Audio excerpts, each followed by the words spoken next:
Well, Doctor, I think it is a very valid question indeed. Why didn't you simply ask him? You seem genuinely surprised. Quite frankly, I'm surprised at the approach that you and the Major took, considering how important this individual is. I mean, really, Doctor, it never occurred to you to simply ask him to cooperate? I mean, it's one thing if you or the Major had asked him politely and he said no, and then you tried the more aggressive tactics. But quite frankly, Doctor, for someone as educated as you are, as intelligent as you are, I believe you have a 180 IQ, is that correct? Yes, but it never occurred to you to just ask. Well, how do you think I got him to cooperate? Listen, it's very simple, Doctor. Back when that new pandemic hit America, and it seems to happen about once every 100 years or so. I mean, this ridiculous concept of herd mentality, even you know it's an idiotic one. Yeah, just let everyone get infected, and if some people die, oh well, you build up an immunity. Yeah, this isn't one of those viruses, was it? And then everyone who got infected ended up getting one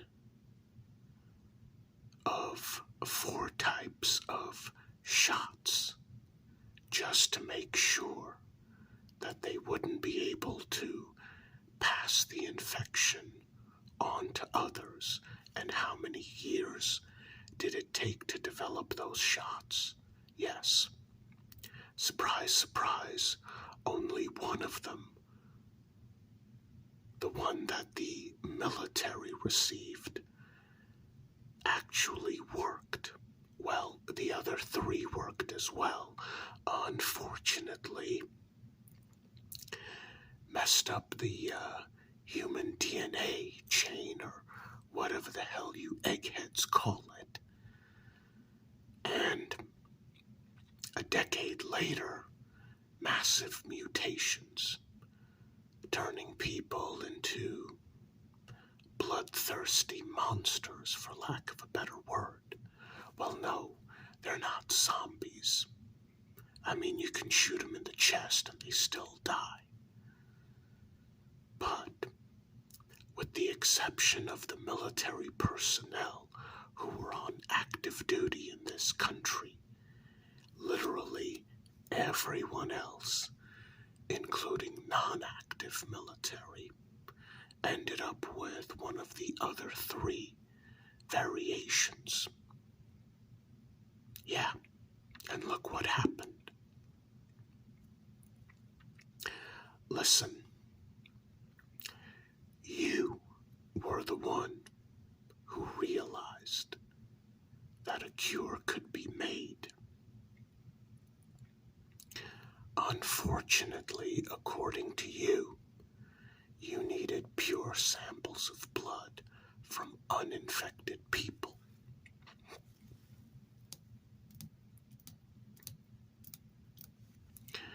And quite frankly, with this idiotic herd mentality, there's almost no such pure samples of human blood left on this rock of a planet. Is there, Doctor? No, there isn't.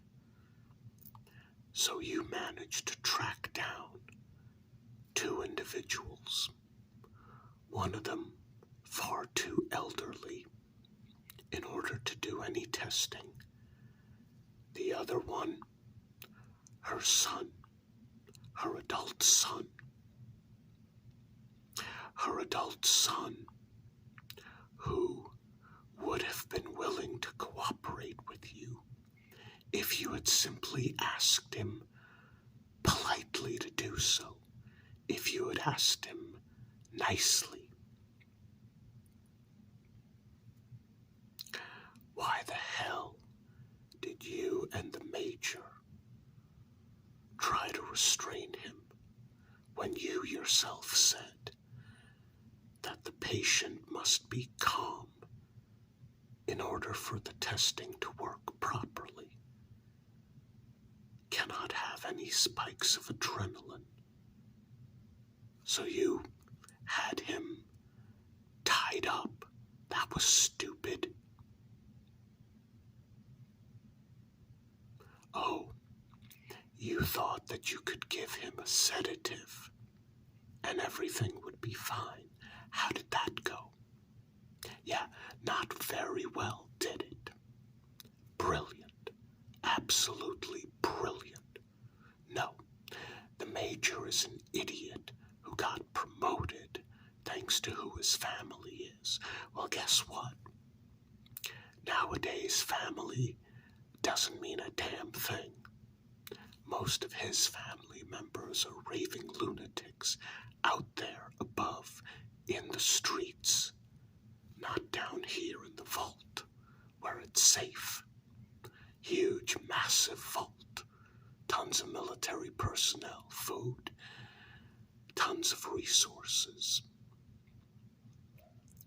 You somehow managed to track down two of the very few individuals who were never infected to begin with.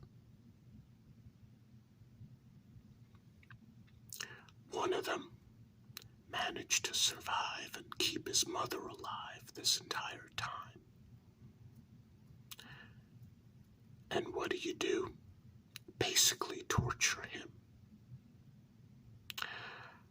I've dealt with the Major.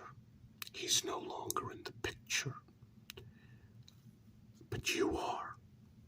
And quite frankly, you're damn lucky I was able to convince the patient that you had nothing to do with what occurred to him, that you weren't the one who ordered him to be tied up. You're very lucky that your assistant was the one relaying your orders. By the way, your assistant is done. The patient hates your assistant and will probably attack him if he sees him. Heck, he might even attack the Major and not care. So you are very lucky. You are extremely lucky.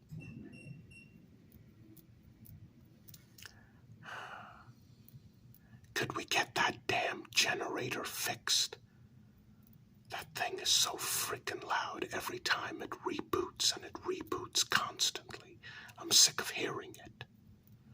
Anyway, getting back to what's important. I came in,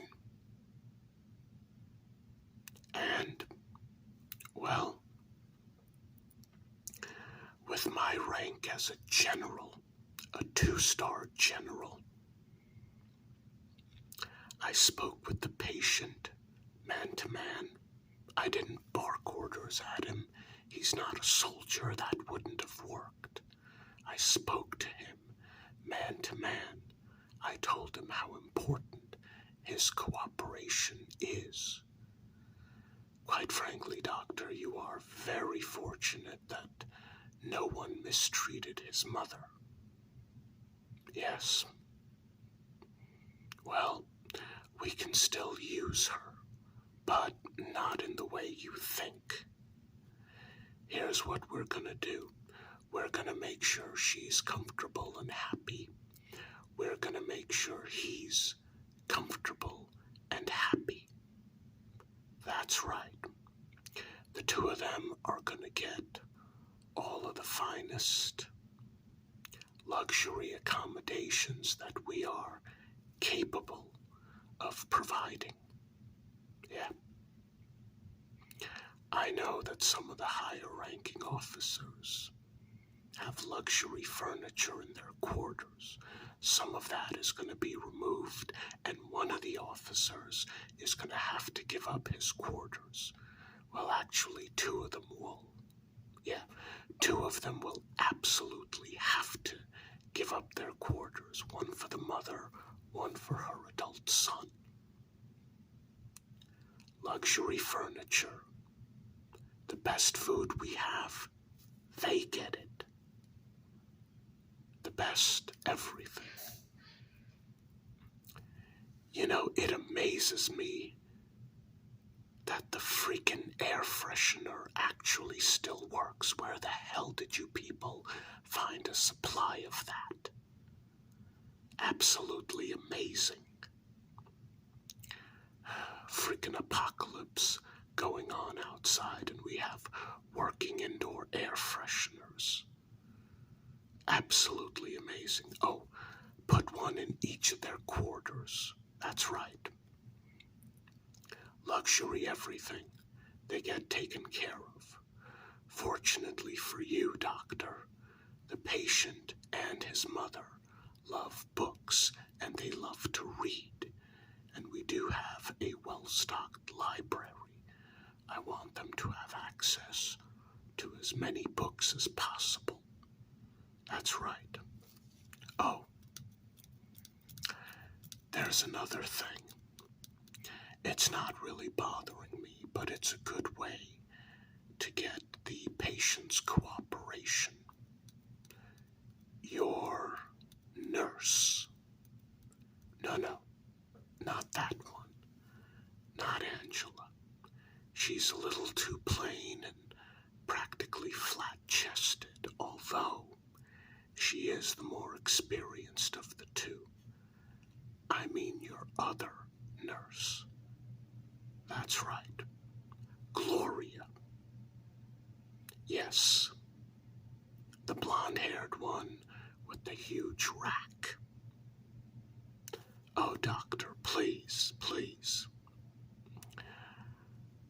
Let's just be blatantly honest with each other. After all, my blatant honesty with a little bit of sugarcoating is what got the patient to agree to cooperate to the testing. So, you get what you want. Let's keep the patient happy. I can tell he's a lonely individual. Gloria has a reputation for being, well, let's just say sensuous and a little easy. And she has a nice rack, a beautiful face, and a nice body. Let's face it, she doesn't have to put in a ton of effort at being a 9 out of 10. So, here's the thing. I know she idolizes you. I want you to talk to Gloria and convince her to become the patient's regular nurse. Well, your other nurse can do other things. After all, she's more experienced. But I want your nurse with the great rack to be very friendly towards our patient. Well, don't you worry, doctor. Young women who are very sensuous, they know how to make a man happy without having to go all the way. But if she does, well, that's a bonus for her. It's not like we don't have tons of condoms in here. All I'm saying is, I want you to talk to her. Convince her to be extra friendly. Convince her this patient is very important. After all, I convinced this patient he's very important. If we're able to get a cure and somehow save humanity, he and you are going to be sharing the credit for doing so. That's right. I promised him fame. I promised him a whole bunch of luxury things in exchange for his cooperation.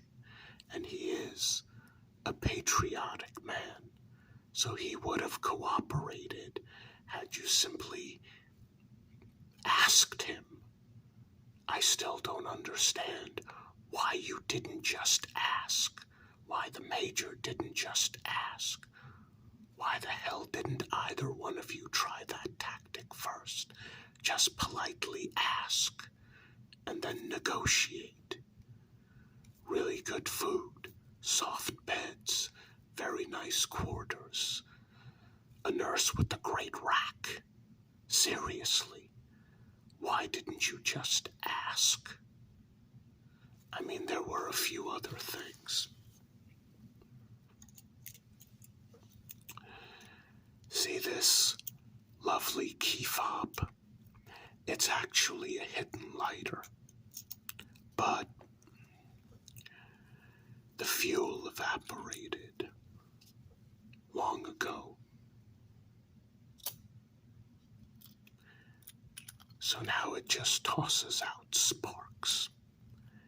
This is the patient's personal property, along with some other things that was taken from him when the Major's men basically kidnapped him and his mother.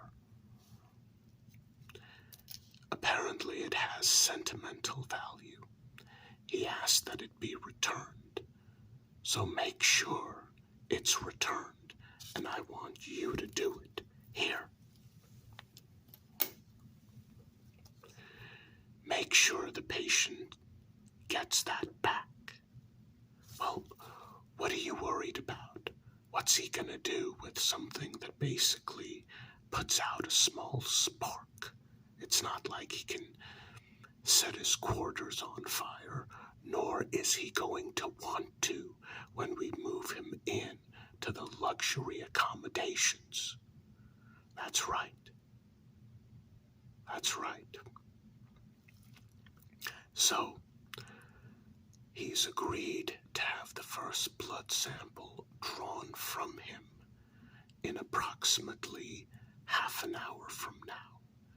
Make sure that your nurse with the nice rack is the one who goes and draws the blood, and make sure that a couple of the top buttons on her uniform, well, you know what I'm getting at.